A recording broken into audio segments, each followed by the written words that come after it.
New word, North Korea is getting ready for war. Reports it conducted mass evacuation and blackout drills. Gillian Turner, former national security staffer under Presidents George Bush and Obama, Fox News contributor. Gillian, good morning to you. A lot of breaking news, but we do want to get to this. So they conducted these drills not in Pyongyang, the capital, but in the countryside in smaller towns. What would that indicate? Right. It indicates that they are, the North and the regime there is taking the threat of military force from the United States credibly.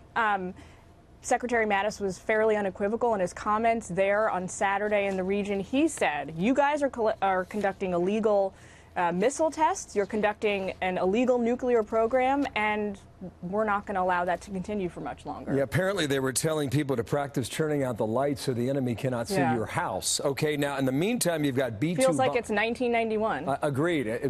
It's either that or it's the Korean leadership trying to gin up more fear in their own people and more hatred toward the U.S. Keep your eye on that part of the story. Yeah. But the B-2 stealth bombers made some flyovers in the Pacific. Put that together with the aircraft carriers that have moved ahead of the president's visit there later in the week. Well, so Secretary Mattis echoed something on Saturday that President Trump has been saying for weeks, if not months, which is that, look, we're not taking options off the table when it comes to dealing with this regime. I've got a whole panoply of military options ginned up.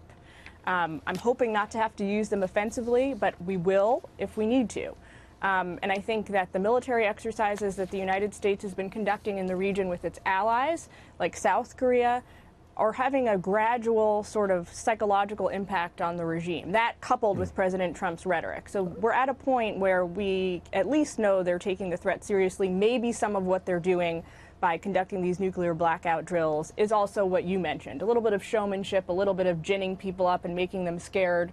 It could be a combination of both. I think it's adding to the intrigue for this trip in Asia. Yeah. I mean, this is really going to be something else. A 12-day visit, Japan, China, South Korea.